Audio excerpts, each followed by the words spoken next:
Hello students. तो आज हम लोग पढ़ेंगे फिजिक्स और उसमें भी हम लोग क्लास 11th का फिजिक्स स्टार्ट करने जा रहे हैं। और हम लोग पढ़ेंगे क्लास 11th के फिजिक्स में वेक्टर कि वेक्टर होता क्या है। पता हम आज आपको जो है ना फिजिक्स फील करवाएंगे। फिजिक्स सिखाने नहीं आए हैं हम आपको फिजिक्स फील करवाने आए हैं कि रियल में फिजिक्स होता क्या है। तो चलिए हम लोग स्टार्ट करते हैं। सबसे पहले हम लोग स्टार्ट करते हैं फिजिक्स ना कि ये फिजिक्स होता क्या है भाई।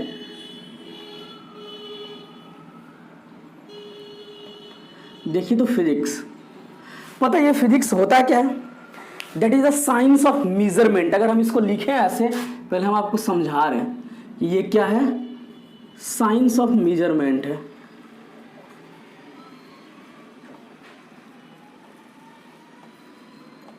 मतलब फिजिक्स है क्या, तो हम लोग नापते हैं इसमें फिजिकल क्वांटिटी को। वेलोसिटी क्या होता है, वेग क्या होता है, बल क्या है, ये सब तो उसी का मेजरमेंट है फिजिक्स। फिजिक्स क्या है, मेजरमेंट ऑफ साइंस। तो आप बोलिएगा किसका मेजरमेंट। अगर हम बात करें तो आप बोलिएगा मेजरमेंट, तो मेजरमेंट किसका, फिजिकल क्वांटिटी का।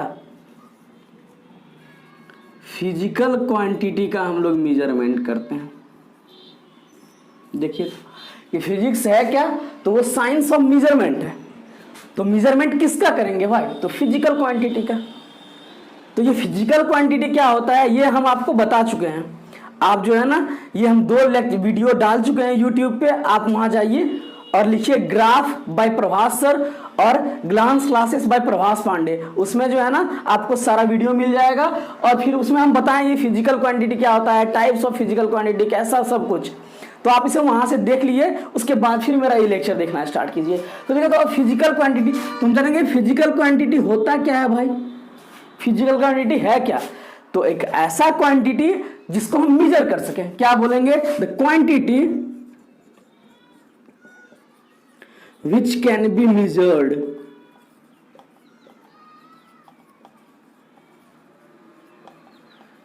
मतलब क्या है कि फिजिकल क्वांटिटी हम लोग किसको बोलेंगे कि एक ऐसी क्वांटिटी जिसको हम लोग माप सकते हैं। यही बात है ना।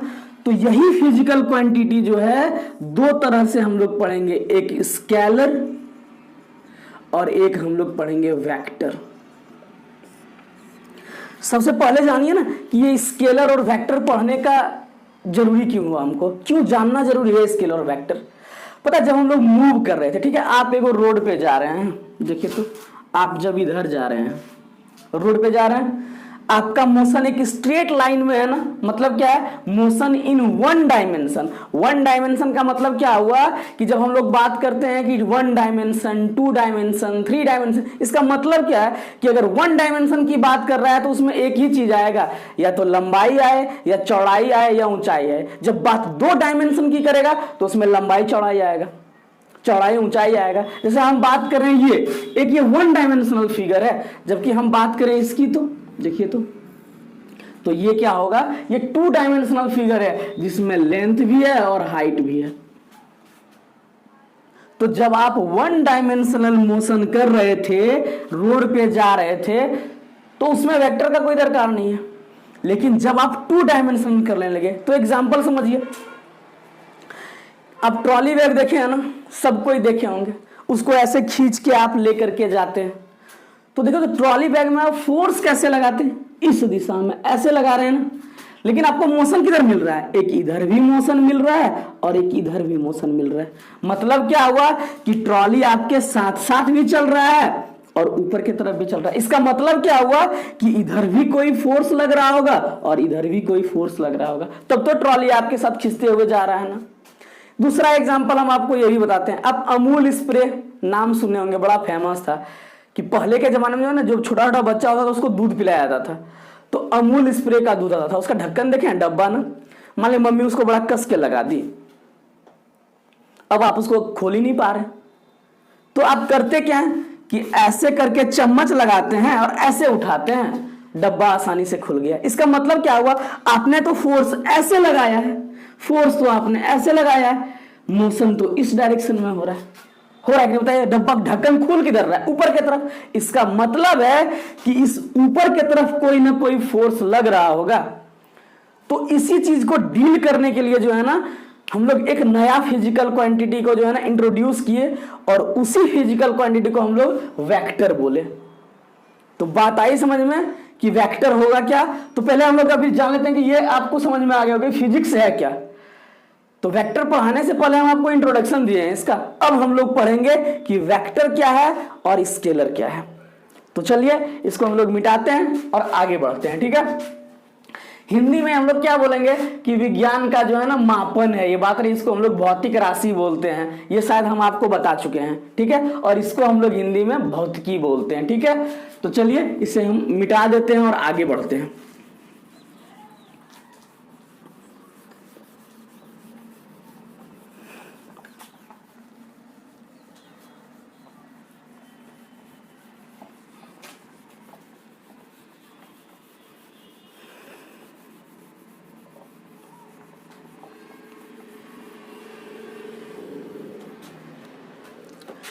तो देखिए, तो सबसे पहले हम लोग बात करते हैं फिजिकल क्वांटिटी का।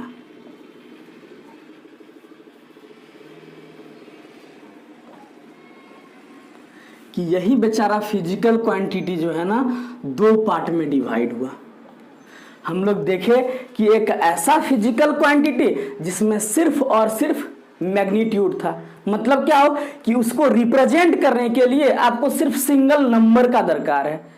हम बोले 5 kg, आप मास को रिप्रेजेंट कर दिया ना। 5 मीटर, आप मास को रिप्रेजेंट कर दिया ना। 5 मीटर लेंथ को रिप्रेजेंट कर रहे हैं। हमें 5 डिग्री सेंटीग्रेड टेम्परेचर को रिप्रेजेंट कर रहे हैं ना। इसका मतलब क्या हुआ कि अगर आपको टेम्परेचर रिप्रेजेंट करना है, मास को रिप्रेजेंट करना है, तो आपको सिर्फ और सिर्फ एक सिंगल नंबर चाहिए। और उसी सिंगल नंबर को हम लोग क्या बोलते हैं, मैग्नीट्यूड बोलते हैं, उसका परिमाण बोलते हैं। तो एक ऐसा फिजिकल क्वांटिटी जिसको रिप्रेजेंट करने के लिए सिर्फ और सिर्फ मैग्नीट्यूड चाहिए ना, उस तरह के फिजिकल क्वांटिटी को हम लोग स्केलर बोलेंगे। और एक ऐसा फिजिकल क्वांटिटी जिसको रिप्रेजेंट करने के लिए सिर्फ मैग्नीट्यूड से काम नहीं चलेगा, आपको उसमें जो है ना डायरेक्शन बोलना ही पड़ेगा कि डायरेक्शन क्या है।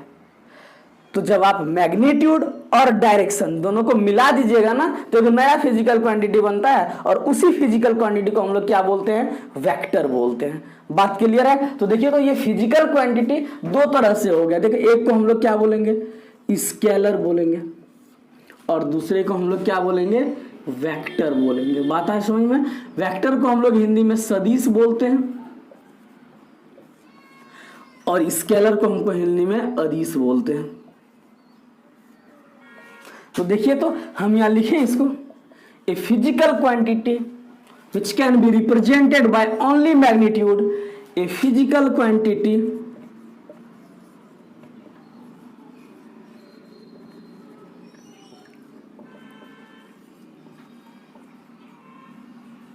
which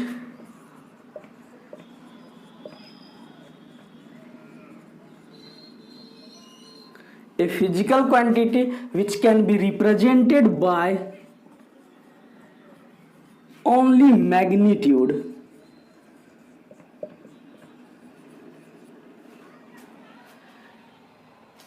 that is called scalar. बात आई समझ में। देखिए, तो इसको हम हिंदी में बोल रहे हैं। जो हिंदी वाले बच्चे हैं ना, वो अपना कॉपी पेन लेकर के बैठिए और नोट्स खुद बनाइए, ठीक है ना। तो जो हम हिंदी में बोलते जा रहे हैं आप उसको लिखिए। हम क्या बोले कि एक ऐसा भौतिक राशि जिसको दिखाने के लिए सिर्फ और सिर्फ आपको क्या चाहिए, मैग्नीट्यूड चाहिए, मतलब परिमाण चाहिए उसका। देखिए, तो हम अगर बात करें मास का, मतलब क्या, एक बोरा आलू या एक बोरा चावल, आप क्या बोले 50 kg, यही ना। मतलब क्या हुआ कि इस मास को रिप्रेजेंट करने के लिए हमको सिर्फ और सिर्फ एक नंबर चाहिए ना, सिंगल नंबर। 50 kg बोल दिया, आप समझ गए कि अच्छा द्रव्यमान के बारे में बोला जा रहा है, 50 kg है ये। अगर हम बोले लेंथ को रिप्रेजेंट करना है, हम बोले 5 मीटर, आपको समझ में आ गया ना कि भाई लंबाई के बारे में बोल रहा है, 5 मीटर कुछ इतना लंबा है। हम बोल रहे हैं temperature,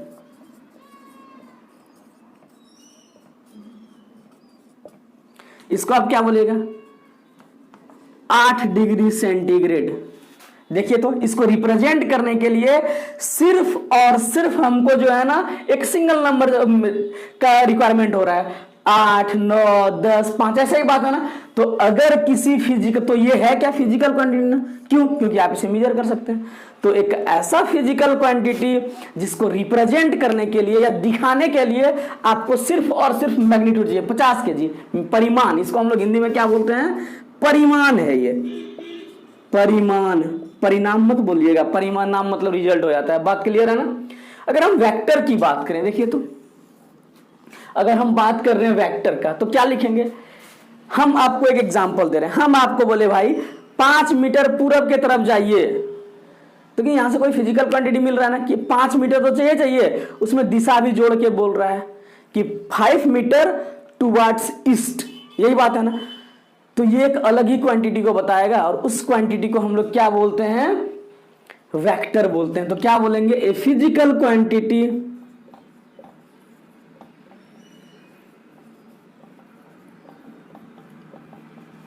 a physical quantity which can be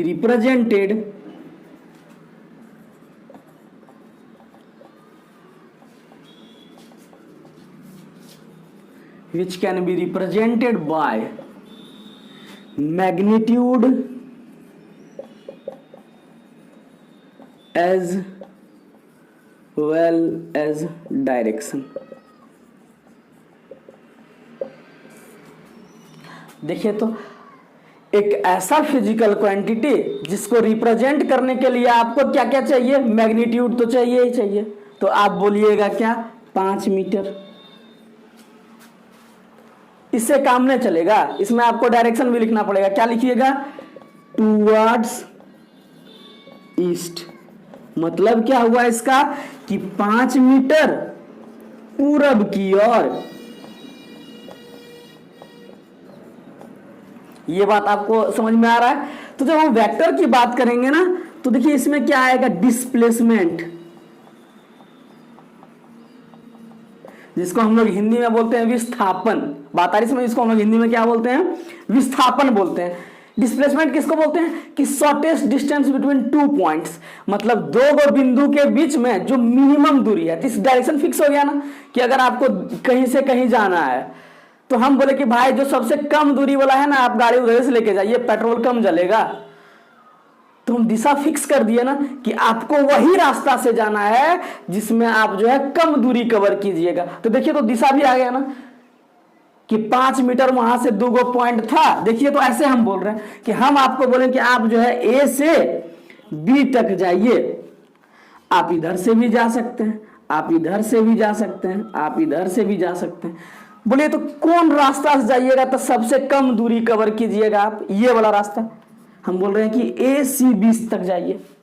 बात समझ में आ रही है? तो हम फिक्स कर दिए ना कि आपको यह रास्ता में जाना है ताकि पेट्रोल आपका बचे। बात आ रही समझ में कि नहीं आ रही है? तो चलिए, आपको आई होप ये क्लियर हुआ होगा। इसके बाद हम लोग क्या करते हैं? डिफरेंस पढ़ते हैं कि स्केलर और वेक्टर में डिफरेंस क्या है। फिर हम लोग जो है ना, जो मेन मेरा टॉपिक है वेक्टर, वो स्टार्ट होगा। तो चलिए इसको नोट कीजिए, फिर हम लोग आगे बढ़ते हैं। नहीं तो स्क्रीनशॉट ले लीजिए, आप लोग स्क्रीनशॉट लीजिए इसका, और फिर हम जो है ना आगे बढ़ते हैं।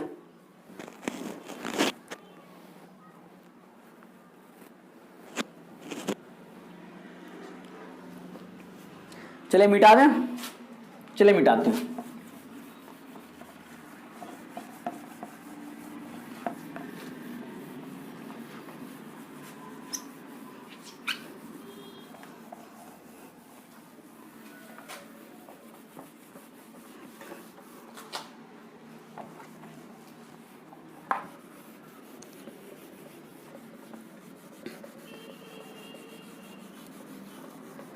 पता है अभी जो है ना शुरुआत में हम छोटा छोटा वीडियो डालेंगे, ऐसा नहीं कि बहुत भारी वो आप लोग देखिएगा भी नहीं। मूवी 2 घंटा वाला देख लीजिएगा, ये वाला जो एजुकेशनल लेक्चर होगा वो आपने देखेगा, हमको पता है। तो अभी जो है ना आपके पास छोटा आधा घंटे का, 35 मिनट का, इस तरह का वीडियो आएगा, ठीक है। तो आप लोग टेंशन मत लीजिएगा खत्म होगा या नहीं होगा, सारा सिलेबस एकदम टाइम पे खत्म होगा आपका, ठीक है। तो चलिए फिर आगे बढ़ते हैं हम लोग और जानते हैं कि डिफरेंस क्या है, difference between scalar and vector क्या है। देखिए तो हम लोग ऐसे लिख रहे हैं, डिफरेंस बिटवीन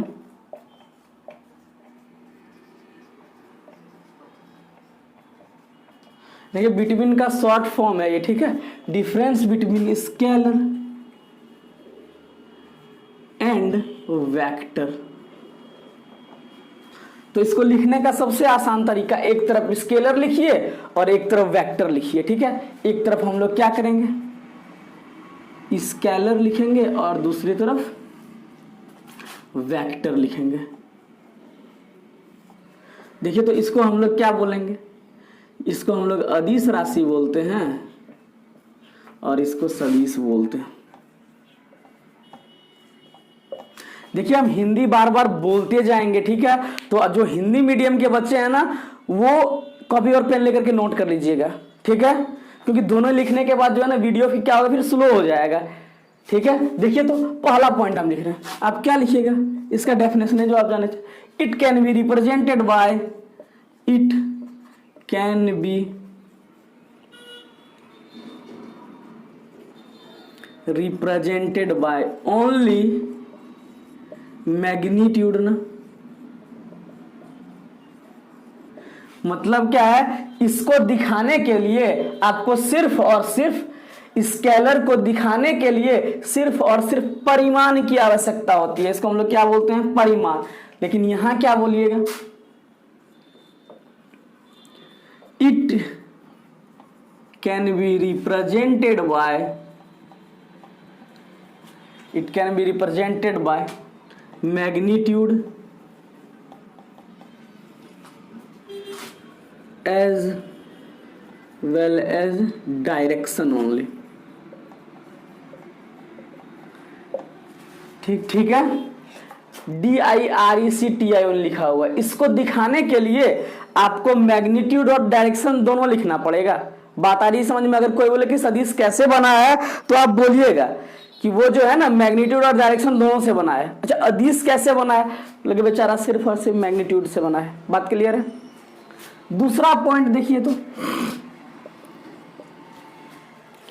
अगर इसमें चेंज करना है, हम बोले कि आपके पास 5 केजी था उसको 10 केजी बना दीजिए, तो आप कैसे कीजिएगा कि सिर्फ उसके परिमाण में आप 2 से गुना कर दीजिए। उसका जो परिमाण है उसमें 2 से गुना कीजिए, बेचारा बदल जाएगा।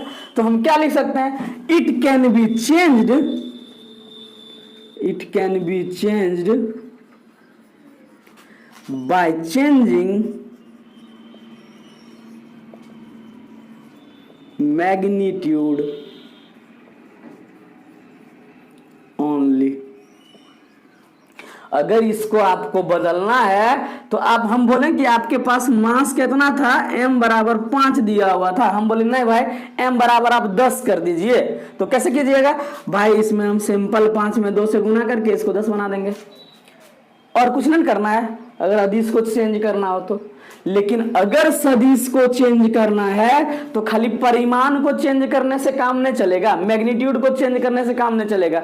आपको जो है मैग्नीट्यूड के साथ साथ उसका डायरेक्शन भी बदलना पड़ेगा। देखिए तो, इट कैन बी रिप्रेजेंटेड, ओहो, it can be changed, it can be changed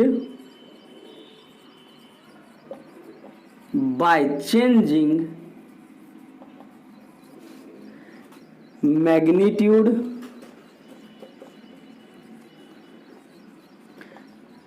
as well as direction।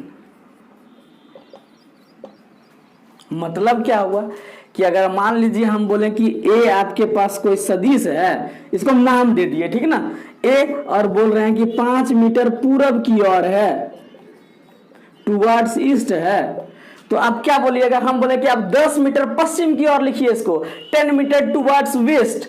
तो इसको मतलब क्या है कि इसको तो आपको 2 से गुना करना ही पड़ेगा, इसको बेचारा को ही बदलना पड़ेगा, तभी इसके मान में जो है परिवर्तन होगा। बात क्लियर है कि नहीं है, कि अगर सदिश को बदलना है तो परिमाण को तो बदलना ही बदलना है, आपको दिशा को ही बदलना पड़ेगा। बात क्लियर है।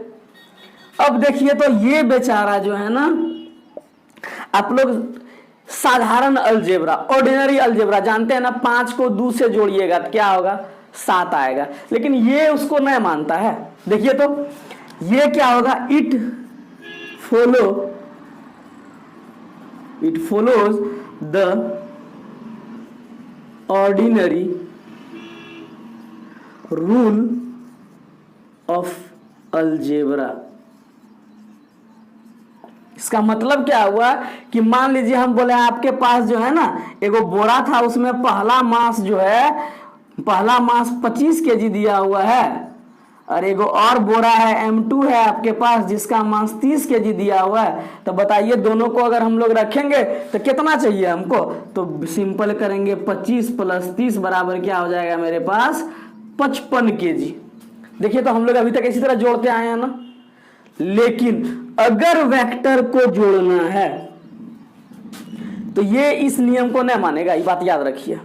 ये क्या बोलता है, हम अपना अलग नियम लेकर के आए हैं, हम वो अलग नियम मानेंगे, ठीक है। हम तुम्हारा पहले वाला जो ऑर्डिनरी रूल था ना अलजेब्रा वाला कि 5 और 25 और 30 को जोड़िए 55 हो रहा है, हम 55 नहीं होंगे, ये बात याद रखिए आप। तो यह क्या हो रहा है,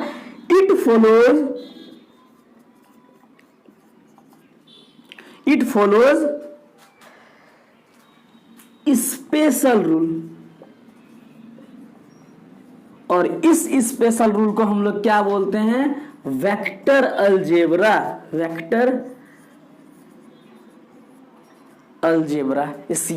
इसका दूसरा नाम क्या है कि ये ट्रायंगल वाला रूल को मानेगा, इट होल्ड्स, या फिर क्या बोलिएगा, ये ट्रायंगल वाला रूल को मानेगा। अभी हम समझा रहे हैं कि ये ट्रायंगल वाला रूल होता क्या है, या वेक्टर अलजेब्रा होता क्या है।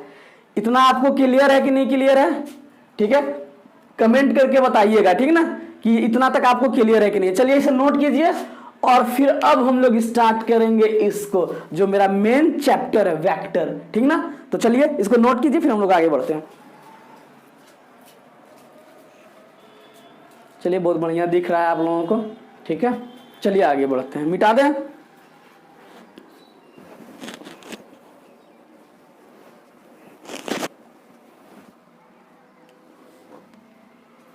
मिटा दें, चलिए मिटाते हैं।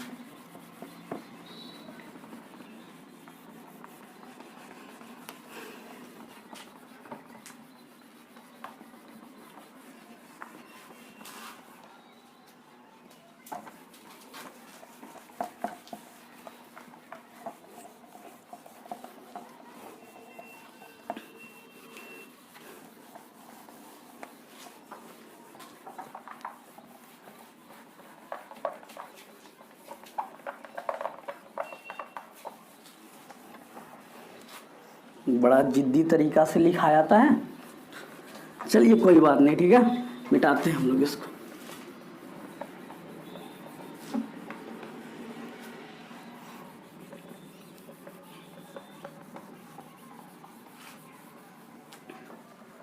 देखिए तो अब हम स्टार्ट कर रहे हैं क्या, वेक्टर। अब इसको हम लोग डिटेल में जानेंगे भाई कि ये वेक्टर क्या है, जो हम लोगों का जो है ना आज का टॉपिक है। चलिए, मतलब हम आपको इतना देर से पढ़ाए क्या, पहला पॉइंट लिख रहे हैं कि जब भी आपको वेक्टर लिखना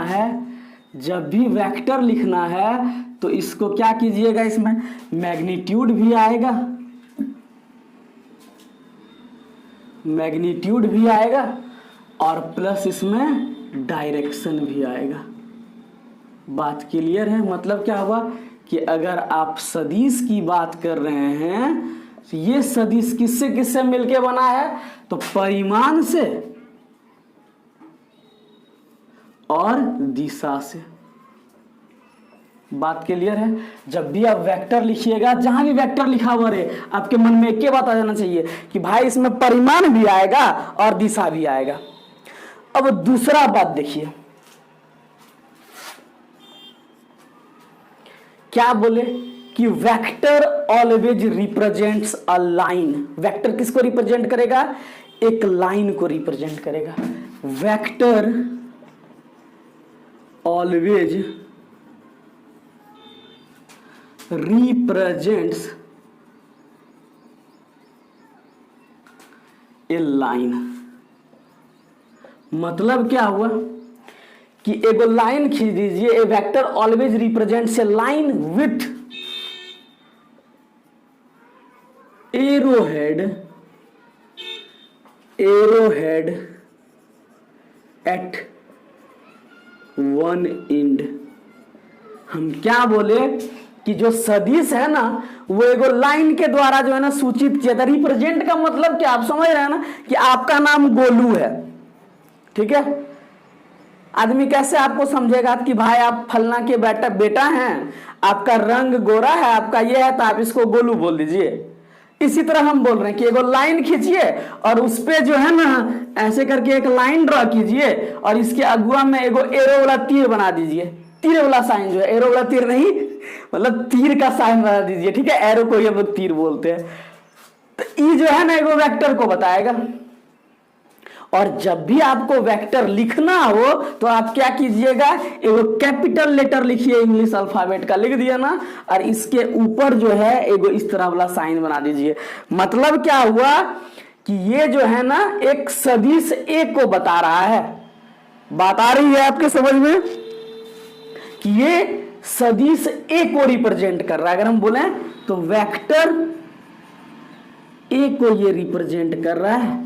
अब देखिए तो अगर ये वेक्टर ए है तो इसमें परिमाण भी होगा ना, इसमें परिमाण होगा और दिशा होगी। तो दिशा तो आपको दिख रहा है कि बेचारा इधर जा रहा है। बात आ रही समझ में। अब परिमाण कैसे निकालिएगा, तो इंची और टेप लाइए और तीर का जो है ना लंबाई नाप दीजिए। ये तीर का आप लंबाई नापिए, जो इसका लंबाई होगा यही इसका मैग्नीट्यूड होगा। तो अभी हम बात जहां भी वेक्टर लिखा रहे और ऐसे करके तीर बना हुआ रहे, आप क्या कीजिएगा, इंची टेप निकालिए और उसको रखे नाप दीजिए।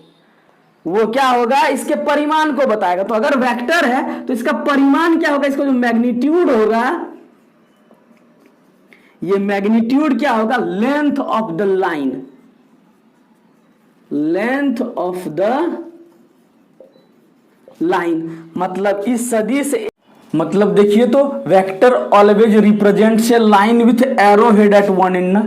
मतलब क्या हुआ कि मान लीजिए हम लोग वेक्टर को ए बोल रहे हैं कि ए कोई सदिश है, तो उसको रिप्रेजेंट कैसे करेंगे, तो एगो लाइन खींच दिए ऐसे और एगो जो है ना एरो हेड लगा दिए, ठीक है। तो अगर बताइए हम आपसे पूछें कि वेक्टर ए का मैग्नीट्यूड बताइए, तो आप एगो इंची टेप लाइए और यहां रख दीजिए और लेंथ ऑफ द लाइन जो है कैलकुलेट कर लीजिए। मान लीजिए लेंथ ऑफ द लाइन आ गया आपका 5 सेंटीमीटर। तो हम क्या आप बोलिएगा कि जो सदिश ए है ना, इस सदिश ए का मैग्नीट्यूड कितना हो गया, 5 सेंटीमीटर। तो देखिए तो अब हम लोग बात करेंगे डायरेक्शन की। तो अगर सदिश इधर जा रहा हो तो बेचारा किधर जा रहा है, दिशा पता ही नहीं हमको। अगर सदिश हम बोले ऐसे जा रहा हो तो क्या होगा इसका दिशा, ये भी नहीं पता। अगर सदिश ऐसे जा रहा हो तो इसकी दिशा क्या होगी, इधर जा रहा हो। तो हम लोग जो है ना इस दिशा को जानने के लिए पहले आपको डायरेक्शन का ज्ञान थोड़ा दे देते हैं कि डायरेक्शन क्या होता है, ठीक है। चलिए तो इसको हम लोग मिटाते हैं और आपको डायरेक्शन का जो है ना थोड़ा सा नॉलेज देते हैं आपको। तो इसको नोट कीजिए और फिर मिटा दें, मिटा दें, बोलिए। चलिए मिटाते हैं। और इसके बाद आप लोग थोड़ा सा दिशा का ज्ञान हमसे लीजिए। दिशा बहुत खूबसूरत है, पता है ना आपको। चलिए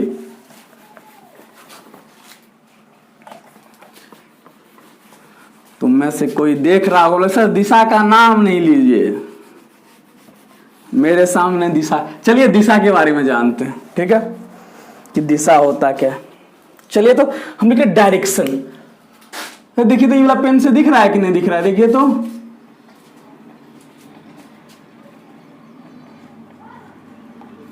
दिख रहा है, बढ़िया से देखते हैं। चलिए बहुत अच्छा दिख रहा है। और इसको हम लोग क्या बोलते हैं, हिंदी में दिशा बोलते हैं, ठीक है।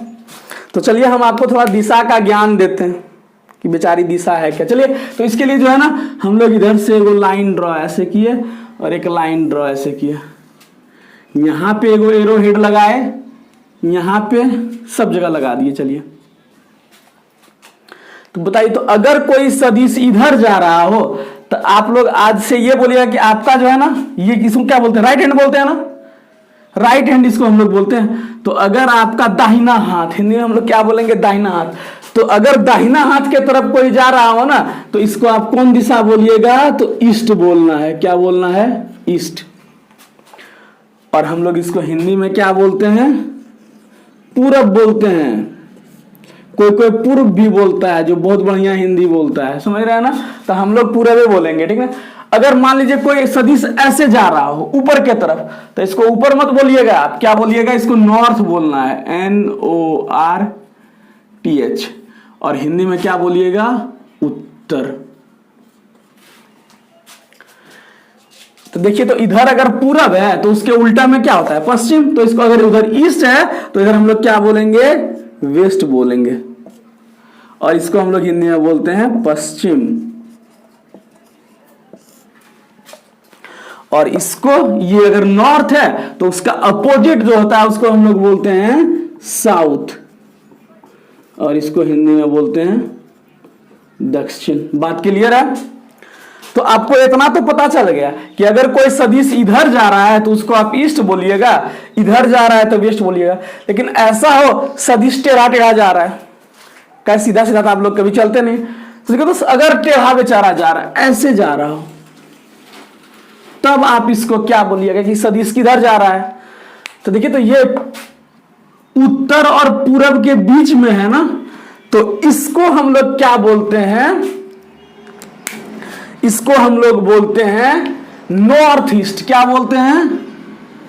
NORTH, नॉर्थ ईस्ट बोलते हैं। नॉर्थ ईस्ट वो ट्रेन का भी नाम है, पता है ना, जो असम की ओर जाती है, आप लोगों को पता होगा। तो जो है असम किधर है? नॉर्थ ईस्ट में, आप लोग जानते हैं ना। तो इसको हम लोग हिंदी में क्या लिखेंगे? उत्तर पूर्व। उत्तर पूर्व लिखेंगे। बात क्लियर है? अगर मान लीजिए कोई सदिश इधर जा रहा है ऐसे, तो देखिए, तो ये पूरब और दक्षिण के बीच में है ना, तो इसको आप क्या बोलिएगा? ये क्या है? साउथ ईस्ट के तरफ है। ये साउथ ईस्ट मतलब क्या? इसको बोलिएगा ये दक्षिण पूर्व है।